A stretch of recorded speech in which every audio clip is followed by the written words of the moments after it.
A família Dornelles Marcos, Helena e as duas filhas, Ana, 10, e Sofia, 7, chegou à nova casa no interior, pouco antes das 18 horas. O imóvel era antigo, com pintura descascada e cheiro forte de madeira úmida, mas representava um recomeço barato demais para ser recusado.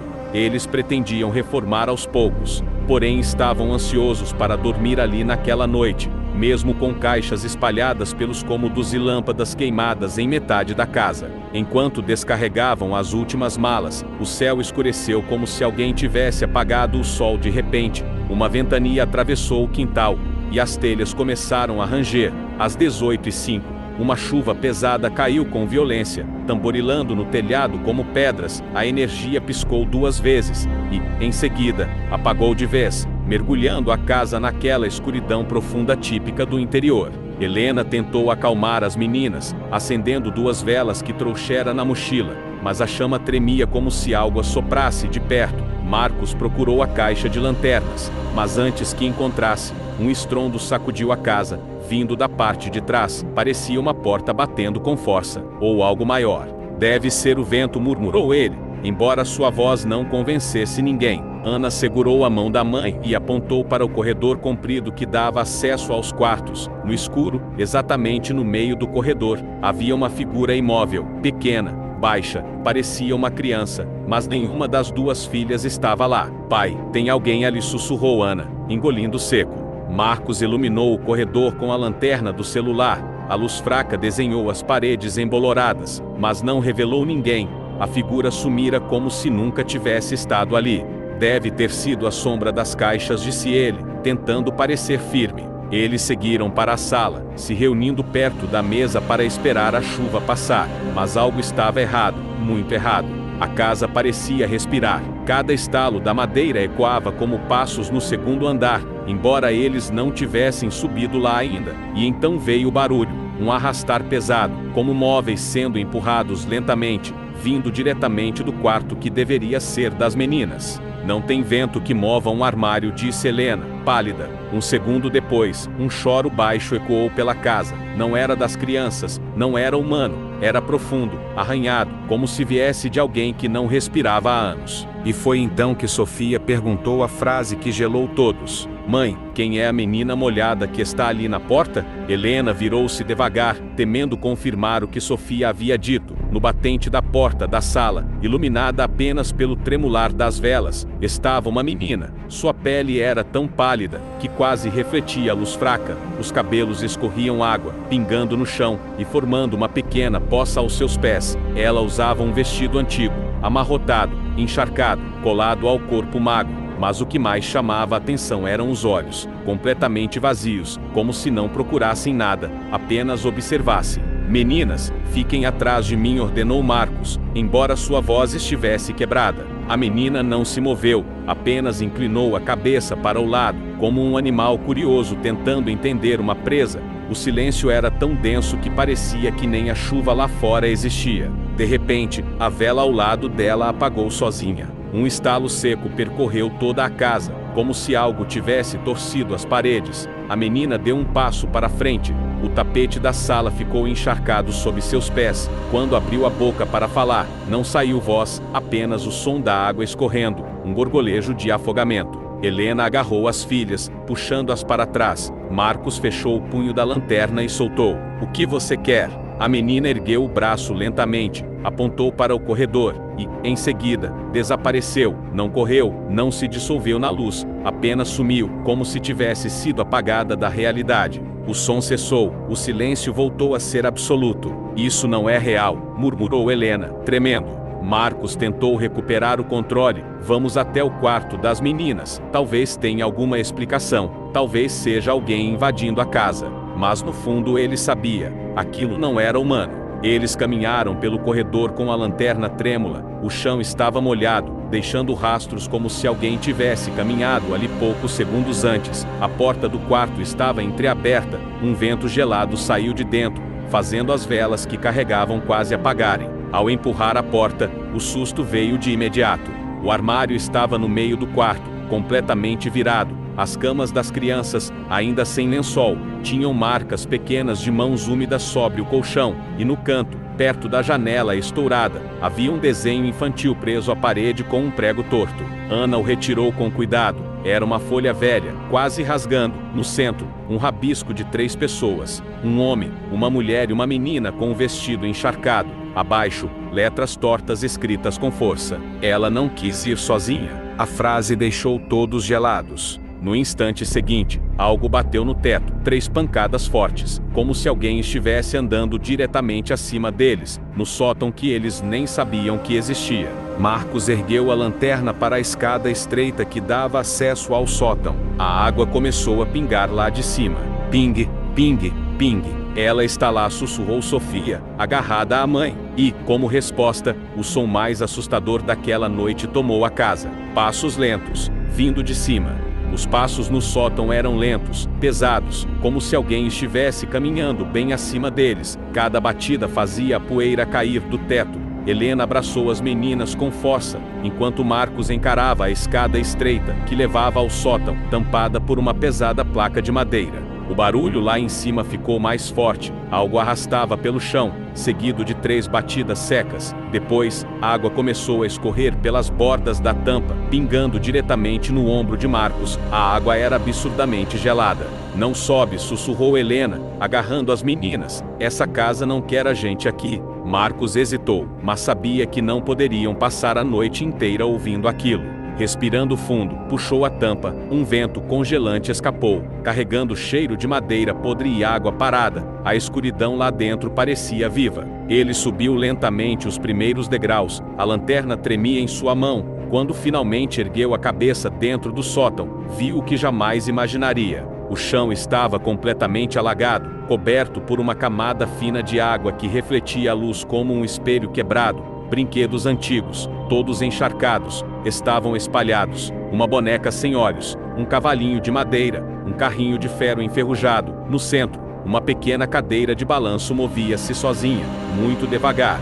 Marcos deu mais um passo. A madeira rangia como se reclamasse da presença dele. No canto do sótão, marcas profundas de unhas riscavam a parede, como se alguém tivesse tentado subir para fora dali. Marcos chamou Helena lá embaixo. O que tem aí? Ele abriu a boca para responder, mas algo gelado tocou sua nuca. Ele girou, iluminando o ar, mas não havia nada. Mesmo assim, a água perto de seus pés começou a se mover, fazendo pequenas ondas, como se alguém invisível estivesse caminhando no mesmo espaço que ele.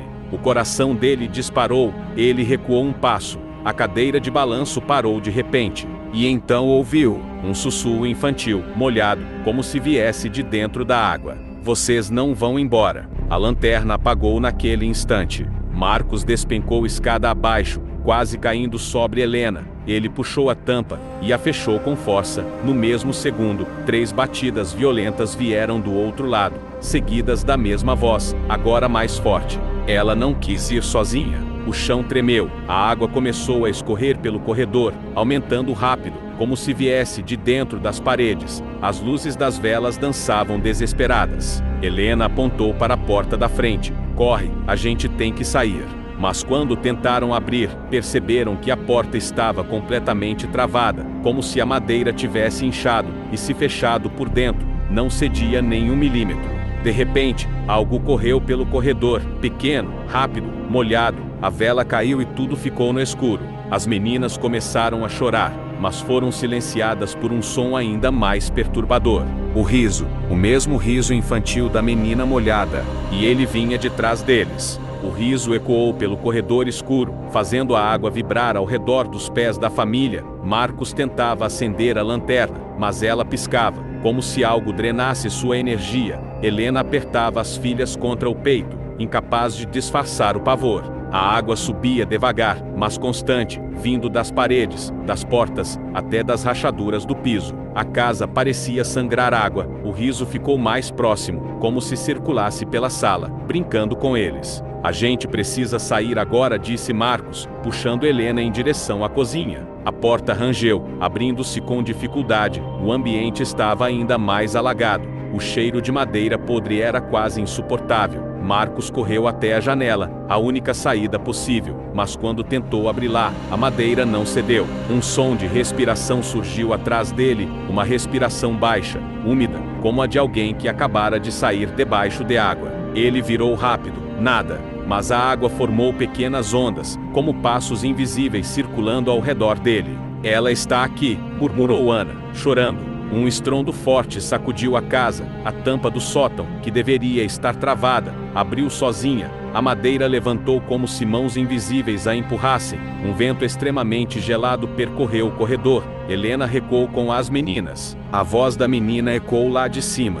Vocês trouxeram luz, eu só queria companhia. A lanterna finalmente acendeu. Marcos apontou para o corredor e sua respiração travou. A menina molhada estava na borda da abertura do sótão, encharcada, imóvel, olhando diretamente para eles. Atrás dela, sombras maiores se contorciam, silhuetas de dois adultos. Helena levou a mão à boca, os pais dela. A menina desceu os últimos degraus devagar, a água seguia seus passos, como se fosse parte dela. Eles me deixaram, disse a criança, eu chamei. Eles não ouviram, ninguém ouviu. O corredor ficou ainda mais frio. Agora vocês ouviram, e vocês entraram na minha casa. Ela estendeu a mão, a água começou a subir mais rápido, lambendo as paredes, alcançando as pernas da família. Ninguém sai sem mim. Marcos agarrou Helena e as meninas, correndo para os fundos. A porta abriu com um estrondo, impulsionada pela força da água. A tempestade lá fora ainda era forte, mas parecia mais segura que a casa. Eles correram pelo quintal, afundando a cada passo na lama. O portão do fundo estava quase fechado.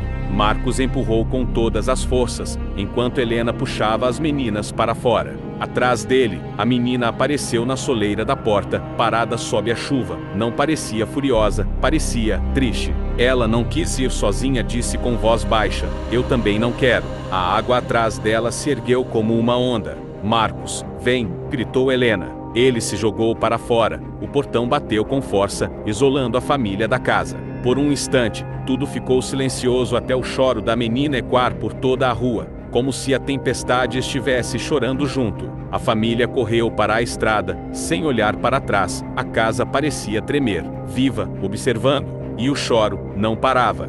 O silêncio tomou conta da casa depois do grito de Clara. Laura correu até a filha mais velha, que estava parada no corredor, apontando para a parede. A tinta recém-pintada escorria sozinha para baixo, formando letras tortas, como se alguém estivesse escrevendo de dentro da parede. Volte para trás. Laura puxou Clara e gritou por Marcos. Ele correu com Ana no colo, mas antes que pudesse falar alguma coisa, a luz piscou e apagou. A casa inteira ficou num breu profundo, apenas iluminada pelos relâmpagos que estalavam lá fora. Um trovão fez as janelas tremerem, e então, passos começaram a ecoar no andar de cima. Passos lentos, pesados, mas ninguém morava lá em cima ainda. Marcos, tremendo, disse: a gente precisa sair, agora. Eles correram para a porta, mas quando Marcos girou a maçaneta, ela não se mexeu, estava fria, dura, como se tivesse sido fundida ao batente. A casa parecia respirar ao redor deles, o chão tremia levemente, como se algo estivesse se movendo por baixo. Ana começou a chorar e tapar os ouvidos. Papai, ele está chamando. Marcos assegurou firme. Quem está chamando? Filha, ela apenas apontou para a escada. No topo dela, por um segundo iluminado por um relâmpago, apareceu uma silhueta, o mesmo homem encharcado que Marcos tinha visto do lado de fora, segurando a cabeça de lado, como se tivesse quebrado o pescoço. Seus olhos eram dois buracos completamente escuros. Laura sentiu as pernas falharem. O que você quer da gente?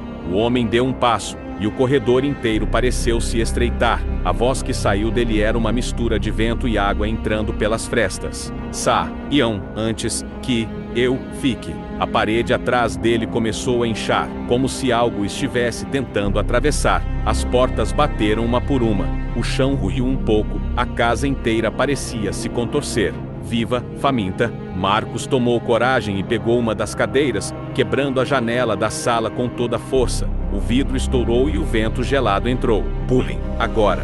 A família inteira se jogou para fora, aterrissando na grama molhada. O homem na escada soltou um grito tão agudo que fez o ar vibrar. As luzes da casa explodiram todas ao mesmo tempo. Quando saíram correndo pela rua, a chuva parou de repente, como se nunca tivesse caído. Quando olharam para trás, viram a casa quieta, imóvel, completamente escura. Mas algo novo havia aparecido na parede externa, escrito em tinta escura que escorria lentamente. Vocês voltam, todos voltam. E o pior, a porta da frente estava aberta, como se esperasse. Não saia sem deixar seu like, porque isso ajuda demais o canal a crescer. Escreva nos comentários o que você achou dessa história e o que quer ouvir nas próximas. E claro, se inscreva no canal para não perder nenhum novo conto assustador. Um grande abraço para todos vocês. E lembrem-se, nas casas antigas, algumas portas nunca deveriam ser abertas. Até o próximo terror.